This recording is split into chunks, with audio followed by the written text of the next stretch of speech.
Hello, good morning. Hope you're doing good. Hope you are well today, and welcome to the Gooner Talk. Back for the first of the January window's Arsenal transfer shows. It's entirely different to the shows you've been watching at 8 a.m. because it's got the word transfer in the name, and besides that, nothing is different. So as you can see, huge changes for what we've been used to for your 8 a.m. morning shows. Just kidding. We've got a lot more stuff to go through. Thankfully, on the day that we return to episode 120 of the Arsenal transfer show, we've now got plenty of new rumours and links to be discussing. And of course, get your thoughts and feelings in the live chat pots. Dipak, thank you so much for making the effort to join us for our live show. Finally been able to make it. I love when people say that in the chat. Finally been able to make the live show. Kaiser, good morning. Thracian King, Tariq. We've got Irfan. We've got Christopher. We've got Morning Tom. We've got Jacob. We've got Carl. We've got Paul. We've got Daniel, Robert, Bruce, Will. We've got Colin, Cooler. We've got, who else have we got? No, I'm not going to check the FPL league. If you want to join our FPL league, there is a link in the video description at the bottom. Tulip, Christopher, Tom, we've got Benny, Dirks, Rather Varies, John. Good morning to all of you in the chat box. So good to have you in here. Let's crack on with the start of the show, which is, of course, telling you to go and subscribe, as always, to the Arsenal Way. We've hit 5,000 subs. Thank you so much. I'll be there at 9:30. And we'll be looking ahead to the Manchester United game with our colleagues at the Manchester Evening News a little bit later on today. So, without further ado, our first story of the day. Actually, it's not our first story because I'm going to do a little bit more plugging. Go watch our tactical breakdown on Elneny Stoica. This is out. You can watch this very show on the channel after you finish watching this. Go find out all about Elneny Stoica on the channel. It came out last night with the boys over at the Romanian Football Hub. Thanks so much to them for helping out. Go and watch it. Educate yourselves about who he is. Not really transfer news, but Gabriel last night, it was revealed, allegedly was attacked.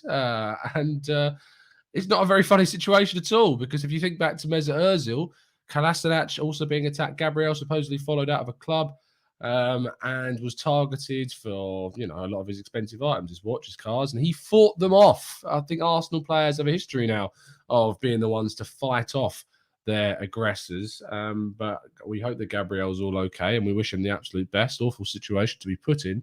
But he seems to have held his own pretty darn well. So fair play to him for that. Let's move on to our next story, which is Marcelo Flores. Again, still, we haven't got to the transfer stuff yet, but this dropped slightly after we finished yesterday's morning show, and so I want to cover it.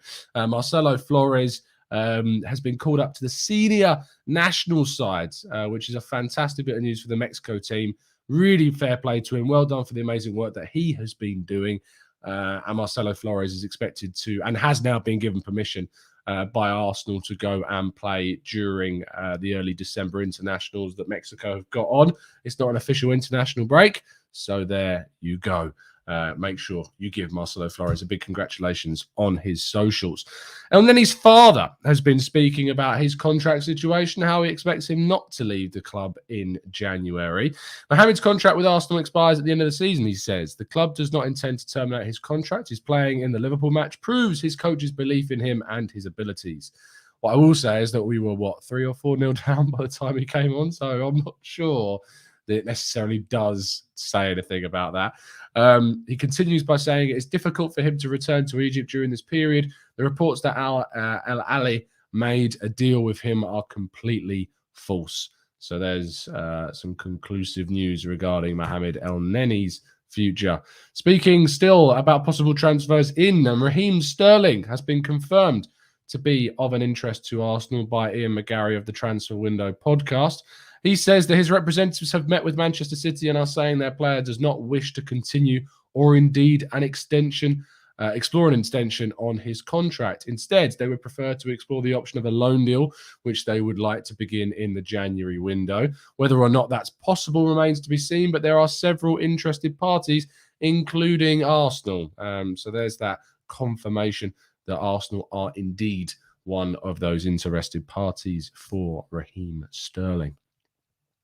Now, Dejan Kulusevski again has returned to the news, and Di Marzio has been reporting that Kulusevski could end up at Arsenal, who are definitely one of the interested teams, but they will have to pay a figure in the region of around 30 to 35 million euros should they want the Swedish winger, not Ukrainian winger, the Swedish winger. He has not really. He's not exploded since arriving at Juventus. I am planning on doing a bit of a tactical breakdown on him, considering how loud some of these are. So we'll be looking to do a video on him as soon as possible. But he looks like one of the most likely links that we're seeing at the moment, which is, it's interesting. Maybe one that we'll need to keep our eyes on. But I, for one, wouldn't be thrilled about Kulusevski joining. The same way I wasn't thrilled about Aaron Ramsdale signing, I suppose. So there's all the hope in the world that he could prove me wrong. But Kulusevski linked quite heavily with a move to Arsenal, according to Di Marzio. Now, a fellow Juventus player, Alvaro Morata, has also seen links from the Italian media that he will not be remaining with Juventus and will return to Atletico Madrid at the end of his current loan deal. The 29-year-old has not been able to establish himself as a regular goal scorer enough to convince Juventus to keep him, and so therefore he will likely be made available unless Atletico want to keep him. We've been linked to Morata in the past. I think his time in the Premier League has already had its kind of period. We don't need to go here. This is a very loose transfer link, you'll be happy to know. I don't think there's any kind of real legitimacy in Arsenal's push to sign Morata. He's not the right age profile. He's not the right type of player. He'd be a silly price for what you'd be getting. No. It's as simple as that. Just a simple no. No, thank you. We'll move on to another target, and we'll move on to the next story as well. Last story of the day, it involves Gabigol, a.k.a. Gabriel Barbosa, formerly of Inter Milan, currently playing his games at Flamengo after his time at Inter didn't go so well when he was a bit younger. Now 25, is supposedly of interest to Arsenal as well. 12 goals this season in 17 matches in the Serie A Brazilian League. He also has 11 goals in 13 Copa Libertadores matches and 9 assists across both of those competitions. In 3 other competitions, he's got 6 goals in 11 games this season, amounting to 29 goals in 41 games and 9 assists, which is a very solid return. However, always take into account the situation that he is playing in. But Gabigol was always thought of as a bit of one of those really exciting young players when he signed for Inter Milan. Wasn't really able to cut it at that age. Does not mean that was never going to work out or that you shouldn't be looking to pursue him in the future. He's one that I would be wary about because of, playing in the Brazilian League. But what I would say is you shouldn't write him off. We should definitely analyze him on his merits. And if these links kind of grow into something even more tangible, we will make sure to do a tactical breakdown on him and to try and get some more information for you guys about the player and how he's faring and what he's kind of become in those years since leaving Inter Milan. But a really interesting and new link along with Morata's story. And so fingers crossed, Arsenal are moving ahead with their plans to try and sign a striker in the coming windows. And that does conclude all of today's Arsenal transfer stories, which means we move on to the last part of the show, which is your questions. Do throw them into the chat and we will get through as many of them as feasibly possible.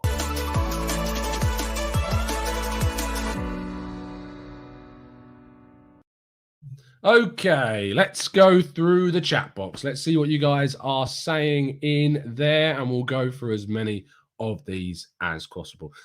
Philip Crutzen says, in January, if you had to keep one loan, one sell, one Chambers holding of Marie. Sorry, I don't know why I read that so wrong. Keep one, sell one, and loan one of Chambers holding of Marie. I would keep Marie, loan Chambers, sell holding. I think you can get the most money for holding. I think Marie's the only left-footed centre-back that we've got beyond Gabriel, so he backs him up. And Chambers, I think maybe you could increase his value for a summer sale, and that maybe you could then look to get a decent fee for him. So I'd go loan Chambers, sell holding, and keep Marie. That would be what I would do. Let's go to BroPro.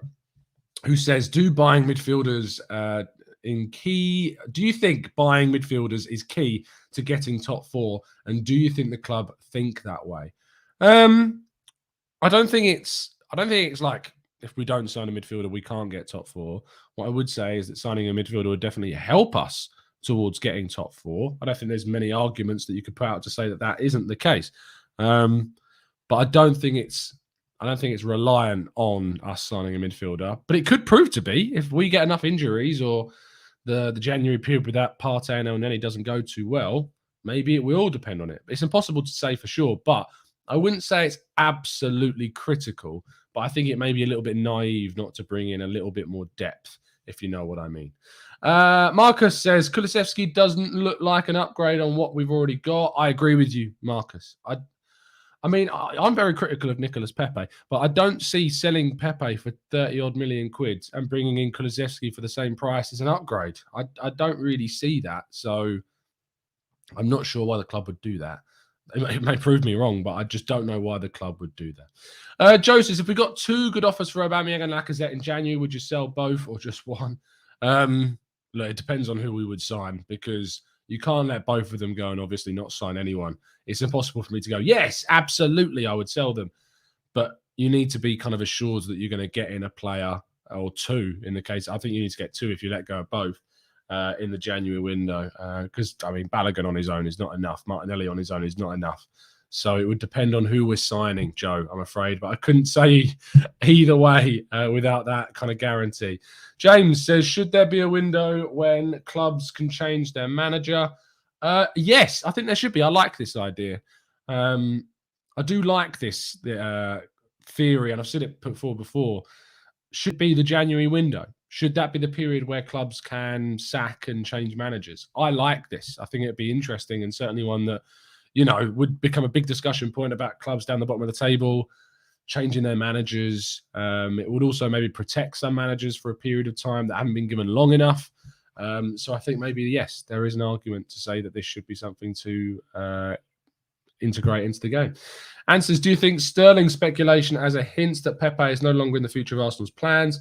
I've thought that for a while. I mean, I reported on it and it went crazy. So, yeah, I've thought about it. I've theorised. It's my opinion. That's what I believe. Dirk says, I'd take Sterling, but do you think we really need him now? Surely a proper striker is more important. Of course a striker is more important, but I wouldn't say no to Sterling. I really would not say no to Sterling whatsoever.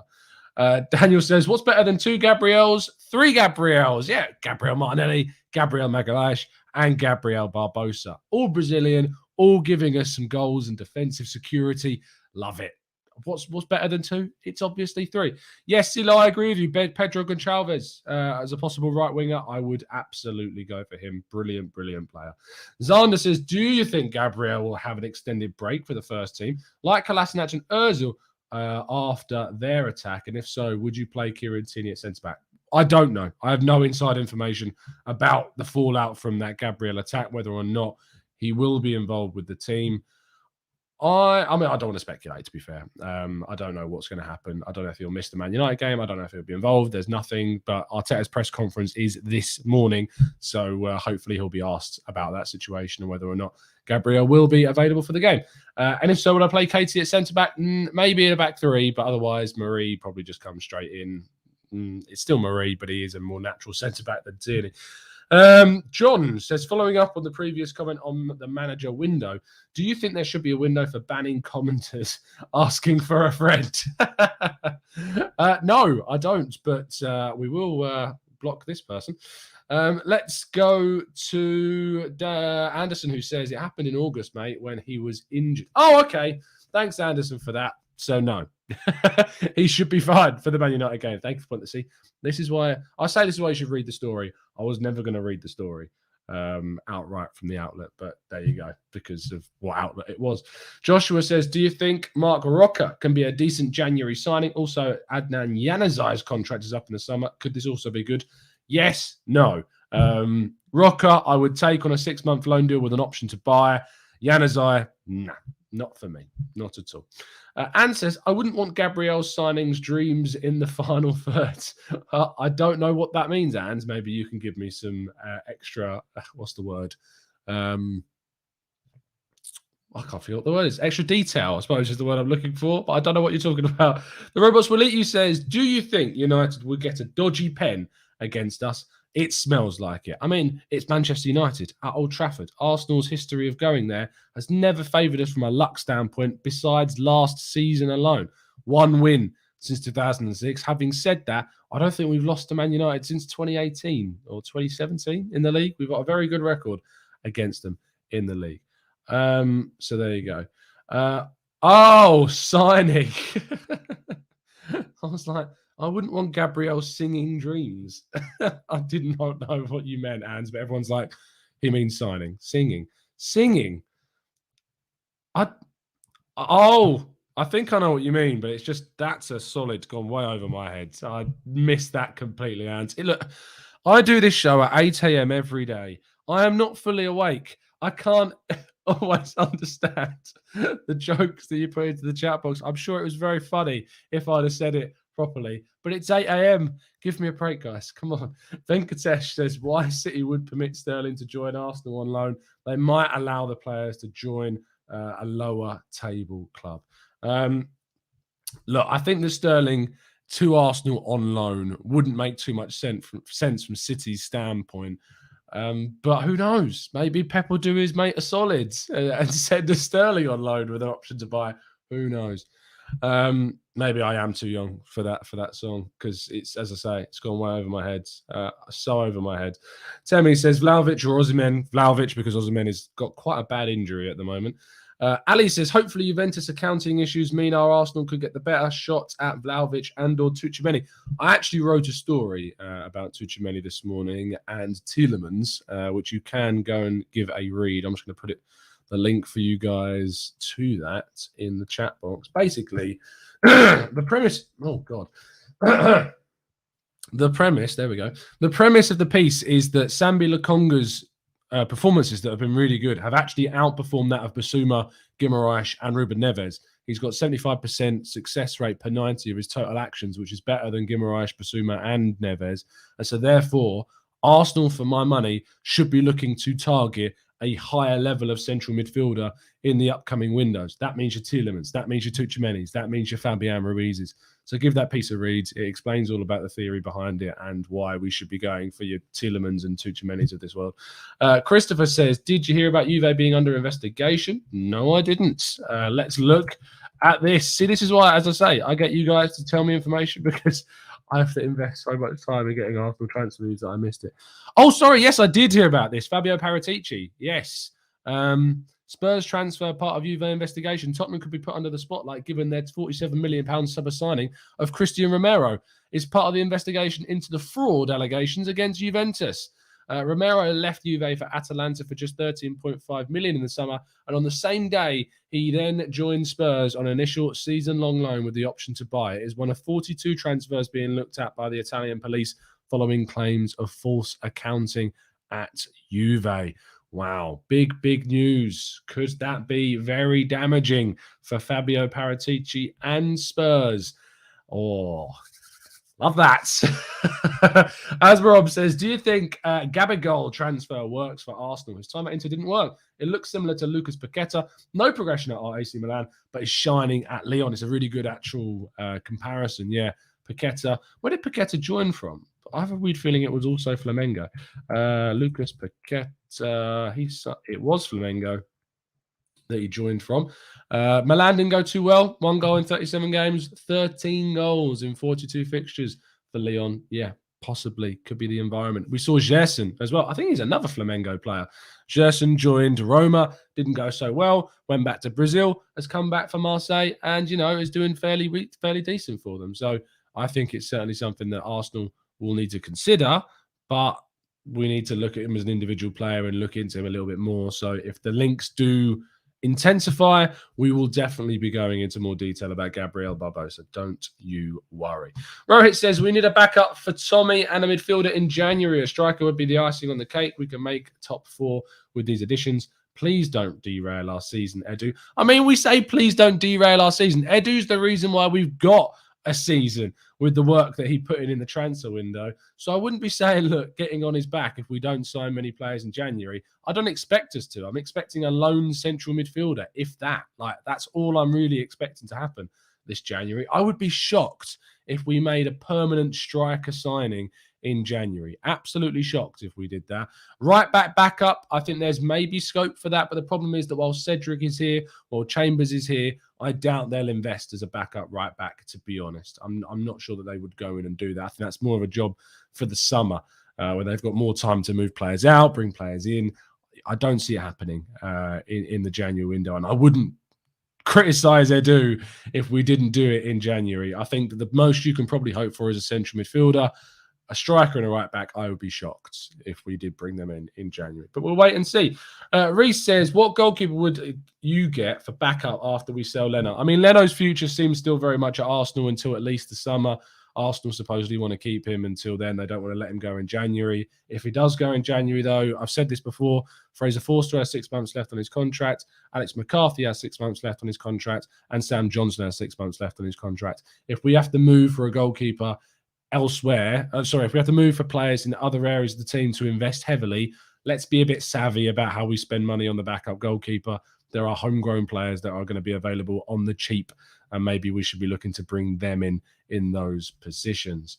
Henderson says, don't rate Arteta, but it seems like most are Arteta signings more than Edu. Look, Edu wanted Neto from Barcelona. To be fair, there are a couple that are certainly more influenced by Arteta, Ramsdale being one of them, Ben White another.